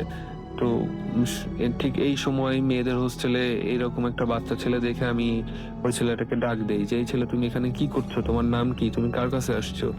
তো কোনো অ্যান্সার করে না। তো বেশ কয়েকবার ডাকার পরও যখন অ্যান্সার করে না, তখন আবার যখন দ্বিতীয়বার, তৃতীয়বার, চতুর্থবার যখন ডাক দেয়, তখন ছেলেটা জাস্ট মাথাটা ঘোরায়, বডি ঘোরে না, মাথাটা জাস্ট ঘোরে, মুভ করে। করার পর ও যেটা দেখে যে ছেলেটার চোখ দুটার ভেতরে কোনো সাদা অংশ নাই, পুরো চোখটাই কালো এবং মুখটা রক্তশূন্য, ফ্যাকাশে, জাস্ট মুখের পাটটাই, আর বাদ বাকি অংশটুকু স্বাভাবিক ছিল। তো ছেলেটা এভাবে তাকায়, তাকানোর পর কিছুক্ষণ তাকানোর পর 2-3 সেকেন্ড পর ছেলেটা একটা বিচ্ছিরি রকম হাসি দেয়, দেওয়ার পর হাতটা বাড়িয়ে বলে যে আয়। এটা শোনার পরেই আমি আর কিছু বলতে পারি না। তারপরে আমি এই রুমে তোমাদের কাছে। তো এই ছিল মূল ঘটনা। তো আমি এই ঘটনাটা আমার ছোট বোনের মুখ থেকে শুনি এবং শোনার পর আমার কেন জানি মনে হয়েছে যে যেটা ওই যে ওর বান্ধবীকে যে এভাবে পেঁচিয়ে রাখছিল, তো আমরা জানি যে ইজিপ্টের মামিদেরও যখন মামি করা হতো তখনও কিন্তু এভাবে পেঁচানো থাকতো। তো এইরকম ঘটনা ঘটছে, এর আগেও ঘটছে কম বেশি। ওই মেডিকেল কলেজে যারা শুনছেন তারা নিশ্চয়ই জানছেন যে ঘটনা কবে ঘটছে, কিভাবে ঘটছে, কোত্থেকে ঘটছে। যাই হোক, ভালো থাকবেন, সুস্থ থাকবেন, খোদা হাফেজ। আমরা সরাসরি চলে যাব আমাদের তৃতীয় অতিথির কাছে, তিনি নতুন এইমাত্র আমাদের সাথে জয়েন করেছেন। আমরা তার কাছে সরাসরি চলে যাব। কি নাম আপনার এবং কোথা থেকে এসেছেন বলে আপনার ঘটনাটা শুরু করবেন। হ্যালো লিসেনার্স, আমি আমির হামজা পিয়াল, মগবাজার থেকে। আমি ধানমন্ডি আরিয়াল কলেজে সেকেন্ড ইয়ারে পড়ছি। তো আসলে সরাসরি আমার স্টোরিতে চলে যাই। বেসিক্যালি স্টোরিটা আমার না, আমার এক বড় ভাইয়ের, জি। তার নাম টুটুল। তো টুটুল ভাইয়ের একটা অভ্যাস যেটা ছিল, আরেকটা কথা, যে উনি মগবাজার বা ইস্কাটনে কোনো একটি বাসাতে থাকতেন। তো টুটুল ভাইয়ের একটা অভ্যাস যেটা ছিল যে উনি রাত জাগতেন খুব বেশি। তো যতক্ষণ জাগতেন উনি ছাদে থাকতেন। তো এরকম ইউজুয়ালি হতো। তো 2015-এর পয়লা বৈশাখ, তো সেদিন উনি যথারীতি ছাদে উঠেন, যেভাবে উঠতেন। তো উঠার পর উনি ফিল করতে থাকলেন যে ছাদের ভিতর কীরকম যেন একটু ফিল হচ্ছিল, মানে স্পিরিচুয়াল বা সামথিং এরকম কিছু ফিল হচ্ছিল। তো উনি সাথে সাথে ছাদ থেকে নেমে যান। তো ঘরে যাওয়ার পর উনি কিছুক্ষণ শুয়ে থাকেন। তো তিনি 12টার দিকে ছাদে উঠেন। তো যাওয়ার পর উনি যখন একটু রিকভার হওয়ার পর তো উনি চিন্তা করলেন ঠিক আছে, তো আবার ছাদে যাওয়া যায়, কারণ হয়তো পয়লা বৈশাখ ছিল, তাই একটু টায়ার্ড ছিলাম, জার্নি করছি। তো তিনি আবার ছাদে যায়। বাট ছাদে যাওয়ার পর তার সেম কন্ডিশন থাকে, উনি একটু মানে তার মাথাটা বা ঘাটটা একটু ভারী হয়ে আসে। বাট তিনি তাও ছাদে স্টে করেন। তো এরকম অবস্থাতে উনি ছাদের একটা কোনায় যায় দাঁড়ানোর পর উনি লক্ষ্য করেন যে ছাদের আরেকটা কোনায় একটা অবয়ব। তো উনি ওই জিনিসটা ডিসকভার করার জন্য সামনে যান। তো যাওয়ার পর যেটা দেখতে পারেন যে বাড়ির যে দারোয়ান মনসুর কাকা, উনি সেখানে। তো এটা দেখার পর উনি একটু নার্ভাস হয়েছেন যে এত রাত্রে মনসু কাকা সেখানে কি করছে। তো মনসু কাকাকে যে উনি জিজ্ঞেস করে যে কাকা কি ব্যাপার, আপনি এই টাইমে ছাদে? তো ফার্স্টবার মনসু কাকা কোনো অ্যান্সার দেন না। তো মনসু কাকা ছাদের রেলিংটা ধরে নিচের দিকে তাকিয়েছিল, বিল্ডিংয়ের নিচের দিকে। তো এরকম হওয়ার পর নেক্সট টাইম জিজ্ঞেস করার পর মনসু কাকা জাস্ট ঠান্ডা কণ্ঠে এতটুকু বলে যে তার ভাষায় যদি বলি যে আমি চাকরি ছেড়ে দিছি আর আমার বেতনটা আমার দেওয়া হয়নি, আর আমার বেতন ছাড়া আমি যাবো না। তো এটা বলার পর তো টুটুল ভাই যেহেতু তার ছাদে খাওয়া লাগছিল, তো কিছুক্ষণ পরে হাঁটাহাঁটির পর উনি নেমে যান আর মনসু কাকার সাথে কোনো কথা বলেন না। তো সকালবেলা যখন উনি ঘুম থেকে উঠেন তার মাকে ডাক দেন। তো ডাক দিয়ে বলে যে মনসু কাকা তো চাকরি ছেড়ে দিছে, তো যতটুকু পারো তুমি হেল্প করে দিও টাকা পয়সা দিয়ে। তো রাসেল ভাই সবচেয়ে শকিং ব্যাপার যেটা, যে তার মা যেটা বলে থাকে যে মনসু কাকা মারা গেছে আরো 3 থেকে 4 দিন আগে। তো টুটুল ভাই ফুললি শকড হয়ে যায় যে এটা কীভাবে পসিবল, তাহলে রাত্রে আমি যার সাথে কথা বললাম বা যে আমার সামনে ছিল তাহলে আমি কি দেখলাম। সো এই জিনিসটা ফুললি শকড হয়ে যাওয়ার পর তিনি এবং তার মা ইস্কাটনের এক লোকাল হুজুরের কাছে যান। তো যাওয়ার পর হুজুরটিকে কাহিনীটি খুলে বলেন। তো বলার পর হুজুর যেটা বলে যে আপনি আর ছাদে উঠেন না, উনি আপনার কোনো ক্ষতি করবেন না। আর হুজুর আরেকটা যেটা ভালো একটা ইনফরমেশন দেয়, মজার ইনফরমেশন, সেটা হচ্ছে যে এলাকার আরো অনেকেই নাকি দেখতে পারছে মনসু কাকাকে।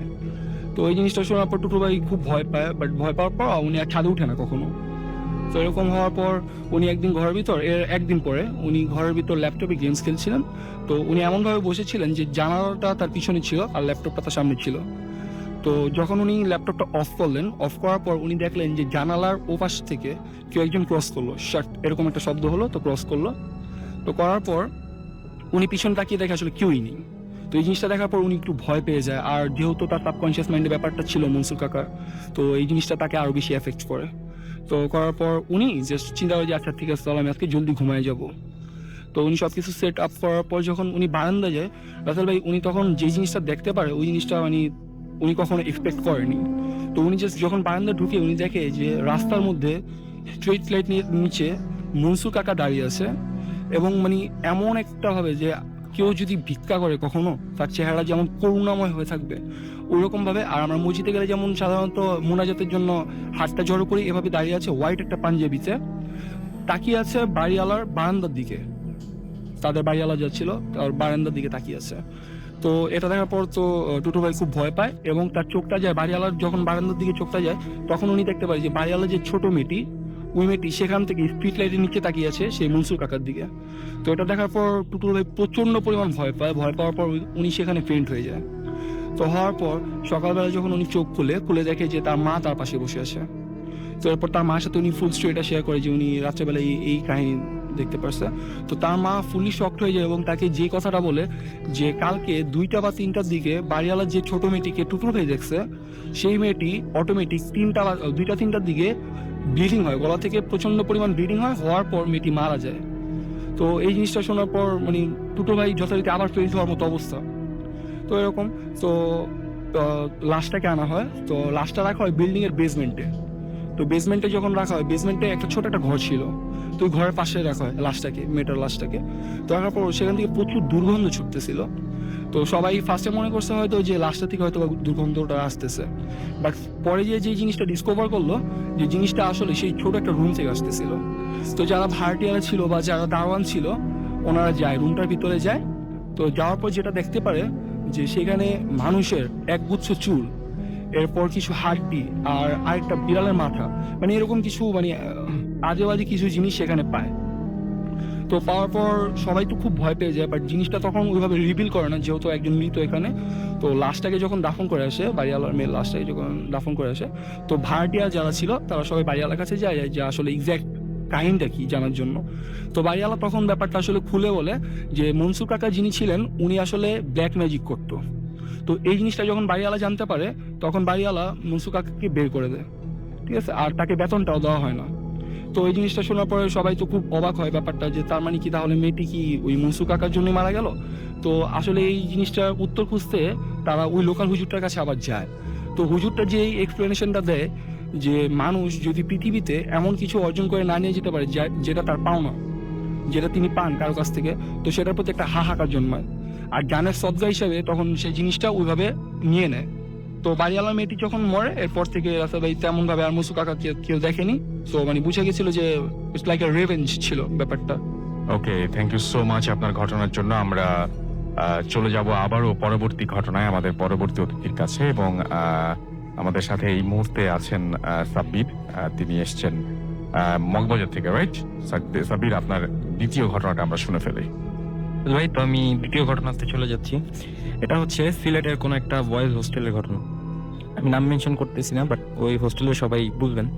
তো হোস্টেলের ঘটনা যেটা হয় যে একটা ছেলে মানে একটা মেয়ের সাথে, হোস্টেলের একটা ছেলে তো একটা মেয়ের সাথে রিলেশন হয়। তারপরে কোনো একটা কারণে, ডিপ্রেশনের কারণে ছেলেটা সুইসাইড করে। অ্যান্ড ছেলেটা সুইসাইড করে হচ্ছে ওই হোস্টেলের পিছনেরই একটা পাহাড় থেকে। ওই পাহাড়টা আবার হোস্টেল থেকে দেখা যেত, মানে ওরা যে রুমে থাকতো তো দেখা যেত। তো যেটা হয়, দুজন ফ্রেন্ড মানে একসাথে থাকতো। তো সাথের ফ্রেন্ডটা মানে একটু কষ্ট পায় যে ফ্রেন্ড মারা গেছে। তো এমন কিছুদিন পরে হঠাৎ ও রাত্রে একদিন মানে জানলা খুলে বসেছিল। তো যেটা দেখলো যে মানে ওর রুমের পিছনে যে পাহাড়টা যেখান থেকে ওর ফ্রেন্ড সুইসাইড করতে, ওই পাহাড়ে মানে একটা অবয়ব অনেক দূরে, মানে ঝাপসা বোঝা যাইতেছে যে একটা অবয়ব মানে রুমের দিকেই তাকায় আসছে, চোখগুলো জল করতেছে, অনেক দূর থেকে রিফ্লেক্ট করতেছিল। তো এটা দেখার পরে মানে ও একটু ভয় পায়, যেহেতু একটা ফ্রেন্ড অস্বাভাবিকভাবে মারা গেছে। ও জানলা লাগায় শুয়ে থাকে। অ্যান্ড যেটা হয় যে মানে ও দিন রাত্রে অনেক মানে আজে বাজে স্বপ্ন দেখে। তো স্বপ্ন দেখার পরে মানে সকালে ওইটা ওর ফ্রেন্ডদের সাথে শেয়ার করে। তো ফ্রেন্ডরা বলে যে হয়তো বা তুই ভুল দেখছিস। তো দ্বিতীয় দিন রাত্রের ঘটনা, উনি এমন মানে জানলার খুলে বসে আসছে। তো দেখে যে মানে আবার ওই জিনিসটাকে উনি দেখতে পায় সেকেন্ড বারের মতো। তো দেখার পরে উনি মানে জানালা লাগায় দৌড় পরে উনি ঘুমায় থাকে। তো ঘুমানোর পরে উনি যেটা মানে ফিল করলেন যে রুমে অস্বাভাবিক শব্দ হইতেছে, মানে কেউ হাঁটাচলা করতেছে বা এরকম কিছু। তো উনি ফিল করার পরে যেটা করেন যে মানে উনি জাগার পরে লাইট অন করেন, মানে কোথাও কিছু নাই। এটা দেখার পরে মানে কোনোভাবে উনি দিন রাত্রে ঘুমান। তো পরদিন উনি ওনার মানে হোস্টেলের ম্যানেজারের সাথে এটা শেয়ার করলেন যে আমি এরকম কিছু দেখতে পাইছি, আমি এই রুমে থাকবো না। তো ম্যানেজার বললে যে এত শর্ট টাইমে তো আমি তোমাকে রুমটা চেঞ্জ করে দিতে পারবো না, তুমি কিছুদিন ওয়েট করলে আমি তোমাকে চেঞ্জ করে দিতে পারি। তো এটা আবার মানে ওর শুনে যে ওর মানে রুম পাশের রুমে দুইটা ছেলে ওরা মানে শুনে ব্যাপারটা। তো শোনার পরে বলে যে তাহলে মানে ওরা চায় যে ওই রুমটার সাথে ওদের রুমটা এক্সচেঞ্জ করতে। তো তখন ম্যানেজারটা বলে যে ঠিক আছে, যদি তোমাদের কোনো প্রবলেম না থাকে তাহলে চেঞ্জ করতে সমস্যা নেই। আর ওই দুইটা ছেলে মানে কিউরিয়াস ছিল যে ওই রুমে কি হয়, ওরা একটু এইসব প্যারানর্মাল ব্যাপারে জানার জন্য। তো ঠিক আছে, ওরা রুম চেঞ্জ করলো। তো প্রথম দিন রাত্রে ওদের সাথে আর কিছুই হয়নি। দ্বিতীয় দিন রাত্রে ওরা যেটা হয় যে মানে ঘুমানোর পরে ওরা ওরকম সেকেন্ড দিন ওরা রুমের মধ্যে মানে কারো হাঁটা চলা বা এরকম কিছু শব্দ পায়। তো শব্দ পাওয়ার পরে ওইটা ওদিন যায়। তো পরদিন রাত্রে সেম আবারও মানে ওরা রুমের মধ্যে এরকম হাঁটা চলার শব্দ পায়। তো পাশাপাশি এল শেপের মতো দুইটা খাট রাখা। তো একটা ফ্রেন্ড করে কি মানে উঠা মানে এবার ওরা যেটা শুনে যে সেকেন্ড দিন রাত্রে ওরা শুনে যে মানে কেউ কান্না করতেছে, মানে খুব ভারী গলা বা এরকম কিছু কান্না করতেছে। তো উঠে মানে দেখে রুমের একটা কর্নারে একটা ছেলে মানে মুখে হাত দিয়ে পিঠ ছিঁড়ে তো কান্না করতেছে। তো একটা ফ্রেন্ড মানে যায় যে কি হয়েছে বা এরকম দেখার জন্য। যখন হাত দেওয়ার পরে আসলে ওই ছেলেটা যে মানে যেটা কান্না করতেছিল এটা ঘোরার পরে দেখে যে যেই ছেলেটা মানে পাহাড় থেকে সুইসাইড করছে এটা ওই ছেলেটা। অ্যান্ড ও মানে সুইসাইড করার পরে যখন নিচে পড়ে তো ওর ফেসটা মানে থ্যাতলায় যায়। তো ও সেম এই জিনিসটা দেখার পরে মানে খুবই ভয় পায়। ভয় পাওয়ার পরেও যেটা করে যে রুম থেকে দৌড় দিয়ে বাইরে যায়, কি হয় পেইন্ট হয়ে যায়, পড়ে যায়। তো পরে ফেন্ট হয়ে যায়। আর রুমের মধ্যে আরেকটা যে ছিল ওর ফ্রেন্ড, ও এটা কি করে মানে ও জাস্ট ওইটা দেখে মানে রুম তো ওখানে মানে বেডের মধ্যেই ফেন্ট হয়। তো পরে সকালে যখন রুমের যে ছিল ওর যখন জ্ঞান ফিরে তো ঘটনা বলে, কিন্তু কেউ মানে ওর সেকেন্ড ফ্রেন্ডটাকে খুঁজে পাইতেছিল না। তো খুঁজতে একটা পর্যায়ে পাওয়া যায় যে ওর যে ফ্রেন্ডটা মানে রুম থেকে দৌড়ে বের হয়ে যায়, ওই ফ্রেন্ডটাকে পাওয়া যায় যে ছেলেটা সুইসাইড করছিল যে পাহাড় থেকে, ওই স্পটে ওই ছেলেটাকে ফেইন্ট অবস্থায় পাওয়া যায়। তো ওকে যখন জিজ্ঞেস করে যে কি হয়েছে, তুমি রাত্রে কি দেখছিলা, তখন বলে যে আমার কিছু খেয়াল নাই, রুমের মধ্যে আমি এরকম কিছু দেখার পরে যখন দৌড় দিচ্ছি তো দৌড় দিয়ে পড়ে যাওয়ার পরে আমার কিছু মনে নেই, আমি এখন উঠলাম এই জায়গা থেকে। আসলে এই ছিল ঘটনা। ওকে, থ্যাংক ইউ সো মাচ আপনার ঘটনার জন্য। আমরা পরবর্তীতে আবার আপনার সাথে কথা বলবো, যদি দরকার হয় আমরা আরেকবার সাজ্জাদ ভাইয়ের সাথে একটু কথা বলি। সো সাজ্জাদ ভাই, আপনি বলছিলেন যে আপনাদের এলাকায় আরো একটা প্রচলিত ঘটনা আছে, প্লাস আপনি আপনার বিশ্ববিদ্যালয় জীবনের একটা ঘটনা বলছিলেন। তবে সবচেয়ে যে বড় ঘটনা সেটা হচ্ছে যে আপনার এলাকায় একটা প্রচলিত ঘটনা আছে, যেটা সবাই জানেন এবং সেই এলাকায় সবার মুখে এবং আপনি কয়েকবার কথা বলে শিওর হয়েছিলেন যে ঘটনাটা আসলেই ঘটেছে কিনা। জি। কিন্তু আপনার সেই এলাকাবাসী যার কাছে ঘটনাটা শুনেছেন তিনি বলেছেন, তিনি নিশ্চিত করেছেন যে না এরকম ঘটনা ঘটেছে। কি ঘটনা ছিল সেটা? এটা রাসেল ভাই একটা অগ্নিকাণ্ডের ঘটনা। এখন এটা কি কোইন্সিডেন্স না আসলে এটা কোনো প্যারানরমাল অ্যাক্টিভিটিস, সেটাই হচ্ছে বিষয়। ঠিক আমাদের এলাকায় নয় রাসেল ভাই, এটা হয়েছে আমি ওই সুমনের কাছ থেকে শুনেছি আর কি, আমার ছোট ভাই। এটা ঢাকা টাঙ্গাইল হাইওয়ের মাঝখানে একটা প্রমিনেন্ট একটা বাজার, সেই বাজারে ঘটে যাওয়া একটা ঘটনা আর কি। আমি নামটা উজ্জ্বল রাখলাম আর কি। তো এটা যেটা হয়, এটা ঘটনাকাল 20-25 বছর আগের একটা ঘটনা। তো ওই বাজারে একবার যেটা হয় রাসেল ভাই, যেটা হয় যে এক বৃদ্ধা অন্ধ আর কি, উনি ভিক্ষুক টাইপের আর কি, বাজারে ভিক্ষা করতে আসেন আর কি। তো নর্মালি যেটা হয় যে একটা এলাকায় যেটা যারা ভিক্ষা করেন তারা নর্মালি পরিচিত হয়ে থাকেন আর কি, একই পার্সন হয়ে থাকেন। তো ওই বৃদ্ধাকে ওই বাজারের কেউ আগে কখনো দেখেনি। সে বাজারে ভিক্ষা করার জন্য আসে এবং সে কারো কাছ থেকে কোনো টাকা পয়সা বা অন্য কোনো খাদ্যদ্রব্য নয়, সে একটা মিষ্টির দোকানেই যায়, যে সেখানে ওই মিষ্টির দোকানিকে বলে যে এই আমাকে একটা মিষ্টি দে। তো মিষ্টির দোকানি যেটা প্রথমে তাকে ডিনাই করে দেয় আর কি, যে মিষ্টি এখন করছি, এখন দিতে পারবো না, পরে আসো, দিতে পারবো না। তো সে আবার রিকোয়েস্ট করে যে আমাকে একটা মিষ্টি দে। তো তখন ওই দোকানির কি হয়, তার প্রতি কোনো মায়া জন্মাই না। সে করে কি, তার একটা কুবুদ্ধি হয়, সে বৃদ্ধা মহিলাকে বলে যে দেখি হাত বাড়ো, আমি মিষ্টি দিচ্ছি। তখন অন্ধ মহিলা তার হাতটা বাড়িয়ে দেয় সামনে আর কি। তখন ওই দোকানি যেটা করে, সে ওই যে মিষ্টি যেটা দিয়ে জাল দিচ্ছিল আর কি, কয়লা, জ্বলন্ত একটা কয়লার টুকরা করে কি ওই মহিলার হাতে দিয়ে দেয়। তো বৃদ্ধা ওইটাকে একদম যেটা আপনার যে গরম মিষ্টি মনে করে, সেটা ওই হাত থেকে খুব দ্রুতই মুখে নিয়ে নেয় আর কি। মুখে নেওয়াতে যেটা মানে কোনো কিছু বোঝার আগে, কারণ গরম মিষ্টি ভেবে নেয়, যেহেতু সে ব্লাইন্ডস। তো এটা মুখে নেওয়ার পরে যেটা হয় যে তার জিভ বা ঠোঁট, হাত খুব বাজেভাবে পুড়ে যায় আর কি। এবং বাজেভাবে পুড়ে যাওয়ার পরে যেটা হয়, সে গোঙাতে থাকে এবং সবার উদ্দেশ্যেই তখন ওই মার্কেট যেটা ছিল আর কি, বাজারটা আর কি, সবাইকে খুব তারস্বরে বলে যে তোরা আমাকে পুড়িয়েছিস, এখন থেকে তোরাও পুড়বি, এরকম একটা কথা উনি বলেন। এরপরে যেটা হয় রাসেল ভাই, এই ঘটনাটা প্রবাবলি উইন্টার সিজনেই হয়ে যাওয়া কোনো ঘটনা। এখন ওই ঘটনা হয়ে যাওয়ার পরে আপনার ওই বাজারে যেটা হয় যে ছোট খাটো বড় যাই বলেন, আপনার ওই সিজনটাতেই অগ্নিকাণ্ড হয়ে ঘটে আসার ঘটনা ঘটছেই, এরকম চলে আসছে আর কি। এবং এই ঘটনাটা এখানে প্রচলিত আর কি। এখন এটা রাসেল ভাই আমি যেটা বলতে চাই যে উইন্টার সিজনে এমনিও কিন্তু মানে অগ্নিকাণ্ড হয়ে থাকে। এটা কোইন্সিডেন্সও হতে পারে বা যেটা, কিন্তু ওইখানে এইরকম একটা ঘটনা ঘটেছিল এবং সেরকম একটা মানে জায়গাটা কিছুটা হলেও সেই মহিলা অভিশাপ দিয়ে দিয়েছে, হ্যাঁ, সেটা আপনি বলতে চাচ্ছেন। সেটাই বলছি। সেটা আপনি এবং আরেকটা জিনিস আসলে আমি বলি যে অন্য কোনো খাদ্যদ্রব্য নয়, মিষ্টির দোকানে যাওয়া এবং মিষ্টির প্রতি আমরা জানি যে একটা কমিউনিটির একটা কিন্তু ইয়ে থাকে আর কি, রাইট, এরকম হতে পারে আর কি। ওকে, থ্যাংক ইউ সো মাচ আপনার ঘটনার জন্য। পরবর্তী ঘটনায় যাবো, আপনার নামটা প্লিজ একটু বলবেন, কোথা থেকে এসেছেন আপনি? হ্যালো লিসনার, আমি Simon Hasan, Dhaka jute mill, Raniganj. এই গল্পটা আমার এক স্টুডেন্টের কাছ থেকে শোনা। আমাকে লাস্ট যেদিন দেখা হয়েছিল সে বলেছিল 10-15 দিন আগের ঘটনা, ওর সাথে ঘটে যাওয়া একটা সত্য ঘটনা। আমার স্টুডেন্টের বাড়ি হচ্ছে বরিশাল, সে বরিশালের একটা গ্রামে থাকে।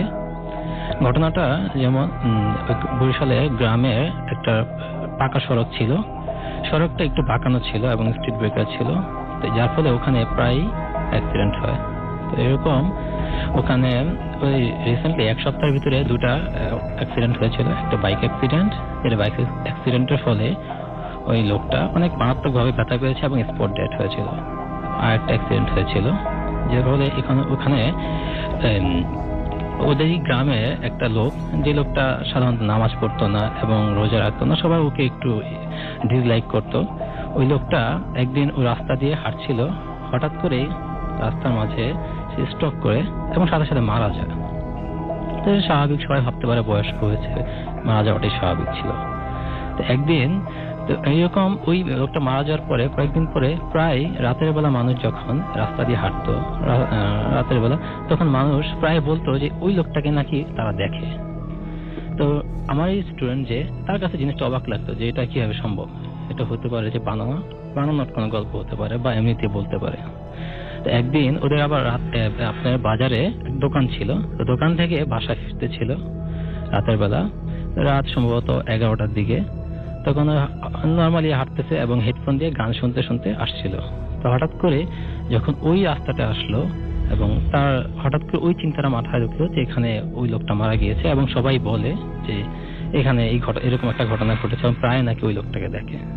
তো ওর হঠাৎ করে তখন ওর মনের ভিতরে ওই জিনিসটা ঢুকে যায়, যার ফলে যে ওর ভয় কাজ করতে থাকে এবং ওর পুরো শরীর ফ্রিজ হয়ে যায় এবং সে ওখানে এমন অবস্থা হয়েছে যে সে হাঁটতে চাচ্ছে, তার মন চাচ্ছে যে সে এখানে দ্রুত এই রাস্তাটা অতিক্রম করে সে চলে যাবে, কিন্তু সে পারছে না এবং শরীর একদম ঘেমে একদম সে যে জামা কাপড় পরানো ছিল সেটা একদম সম্পূর্ণ ভিজে যায়। তো এখন সেই হেডফোনে সাউন্ডটা বাড়িয়ে দেয় এবং দ্রুত সেখানে ওই রাস্তাটা অতিক্রম করার জন্য সে হাঁটতে থাকে। হাঁটতে হাঁটতে যখন সামনে যায় তখন ওর কাছে মনে হচ্ছে সামনে থেকে কিছু আসতেছে, কিন্তু ও ওখানে তাকায় না, নিচের দিকে তাকায় সোজা হাঁটতেছে। তো যখনই মনে হলো ওকে কেউ পাস করতেছে তখনই পিছনে তাকালো এবং পিছনে তাকালো জিজ্ঞাসা করলো যে কে, একটা জিজ্ঞাসা কে কে। যখনই তাকানো হয়েছে তখন দেখলো যে লোকটা একটা ঢালু দিয়ে নিচে চলে গেল। তো নিচে চলে আরো ভয় পেলো যে নিশ্চয়ই এটা একটা ওই লোকটাই হবে যে লোকটা মারা গিয়েছে। তখন সে দ্রুত ওদের বাড়ির দিকে যাচ্ছে এবং বাড়ির দিকে যাওয়ার সময় একটা মাঠ পড়ে, মাঠের এক প্রান্তে ওর দুই কাজিন বসে আছে, মোবাইল টিপছে। সে দেখছে যে কাজিন, কিন্তু ওর কাছে মনে হচ্ছে যে না অন্য কেউ হতে পারে। ওই কাজিনটা ওকে জিজ্ঞাসা করছে কি হয়েছে কি হয়েছে। তখন সে কি করছে, দ্রুত বাসায় গেছে এবং বাসায় যাওয়ার পর ওর শরীরে জ্বর এসে পড়ছে এবং 2-3 দিন এরকম বিছানা ছিল। তারপরে একটা হুজুরের কাছে বলা হয়েছে, হুজুরে বলছে যে এই রাস্তা এই ইয়াটা আপনার কি হয়েছে, এখানে খারাপ আত্মা বা খারাপ জিনগুলো করে, সেখানে আপনারা যদি রাস্তা হাঁটা চলা করেন এবং রাস্তা আপনারা ওখানে যান, এটা হতে পারে যে আপনারা ধোয়া পড়ে যাবেন এবং আয়াতুল কুরসি পড়ে সবসময় ওখানে যাবেন। এরপরে সবাই এরকম আয়াতুল কুরসি পড়ে যেত, জিনিসটা আস্তে আস্তে জিনিসটা আর হয়নি। অনেক ধন্যবাদ আপনাকে আপনার ঘটনার জন্য। হ্যাঁ আসল ভাই, আসসালামু আলাইকুম। আমি মারিয়া বলছি চট্টগ্রাম থেকে। আজ আমি যেই ঘটনাটা বলবো সেটি চট্টগ্রাম শহরেরই একটি কলোনি কেন্দ্রিক। কলোনিটি মেইন শহর থেকে কিছুটা দূরে এবং কিছুটা দুর্গম। তো সেখানে আমার ছোটবেলায় বেড়ে ওঠা। ঘটনায় বলছি, আমি ক্লাস 4-এ পড়তাম তখনকার। তো কলোনিটি দুর্গম হওয়ার কারণে অনেকেই সেখানে কোয়ার্টার পাওয়া সত্ত্বেও থাকতেন না। তো দেখা যেত যে এমন একটি এরিয়া ছিল ওখানে কলোনির ভিতরে, যেখানে 3টা বিল্ডিং ছিল এবং সম্পূর্ণ ফাঁকা। 3টা বিল্ডিংই সম্পূর্ণ ফাঁকা, আর বিল্ডিং 3টা দূরত্ব ভালোই ছিল, একটা আরেকটি থেকে ভালো দূরত্ব অবস্থিত ছিল। আর ছিল 3টি বাংলো 3টিও মানে একদম খালি ছিল, ওখানে কেউ থাকতো না। তো সেরকমই একটা বিল্ডিং এ যেটি 4তলা ছিল, প্রত্যেকটা বিল্ডিং এ 4তলা ছিল, সেরকম একটা বিল্ডিং এর 2তলা নিয়ে, নিচতলা এবং তার উপরতলা নিয়ে আমাদের একটা কেজি স্কুল ছিল আর কি। তো উপরের ফ্ল্যাট গুলোও খালি ছিল, মানুষজন থাকার উপযোগী ছিল কিন্তু খালি ছিল, থাকতে চাইতো না সেখানে। আশেপাশে বিল্ডিং গুলো খালি ছিল, জাস্ট কর্নারে একটা বিল্ডিং এ কিছু গার্ডসরা, তাও তারা মনে হয় একতলা নিয়ে গার্ডসরা ওখানে থাকতো এবং বাকি যেসব এরিয়া ছিল ওসব খালি ছিল, একদমই বাগান ছিল পাশে, সবই খালি ছিল।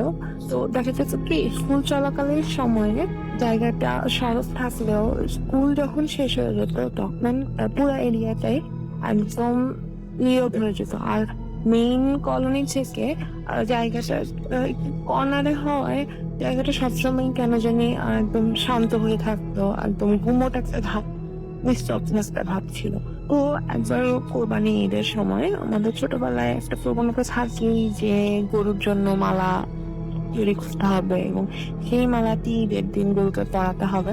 তো সেবার দেখা গেল ঈদের কয়েকদিন আগে আমাদের ছিল, তো আমাদের স্কুলের সামনে আবার কিছু ফুলের গাছ ছিল।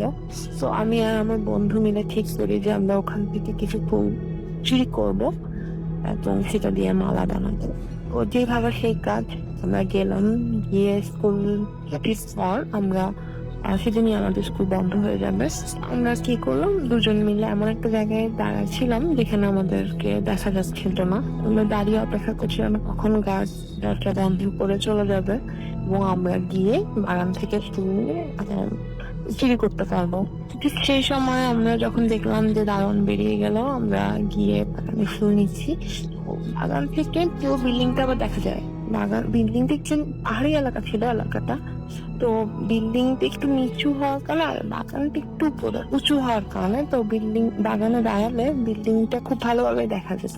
তো আমরা জানি বিল্ডিংটা সম্পূর্ণ ফাঁকা, কিন্তু আমরা যখন ফুল কালেক্ট করছিলাম তো হঠাৎ আমার বন্ধু আমাকে ডেকে বললো যে দেখ, মনে হচ্ছে চারতলা থেকে কেউ একজন আমাদের ডাকছে।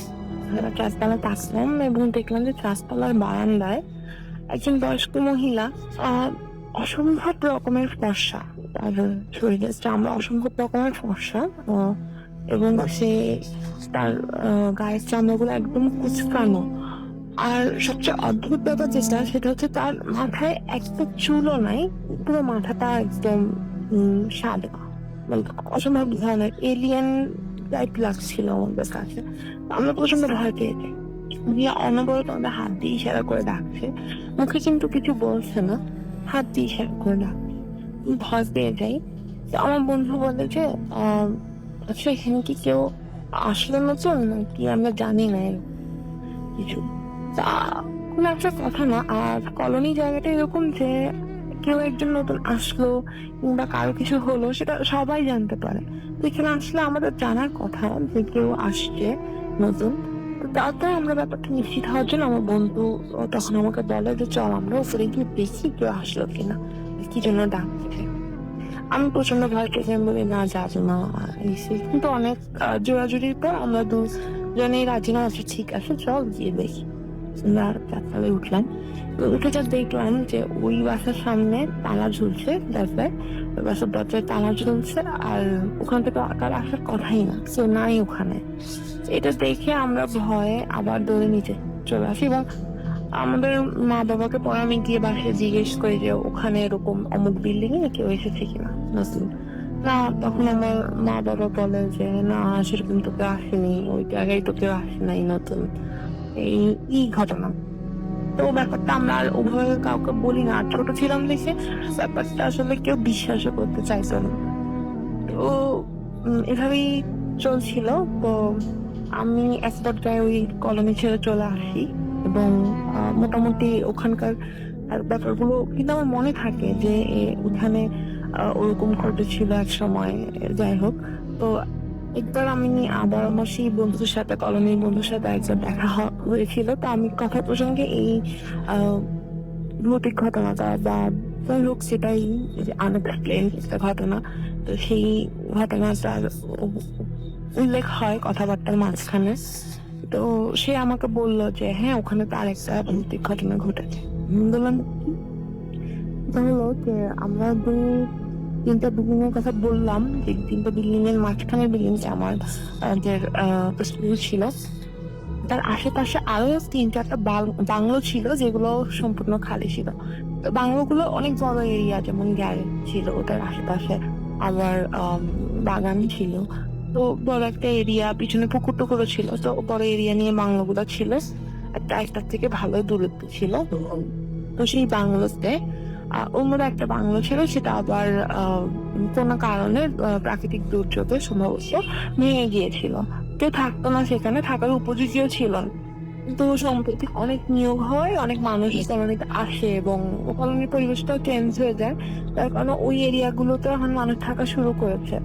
সেই বাড়িটাকে নতুন করে ঠিক করে, মানে বাংলোটাকে ঠিক করে এখন ওখানে থাকা ব্যবস্থা করা হয়েছিল।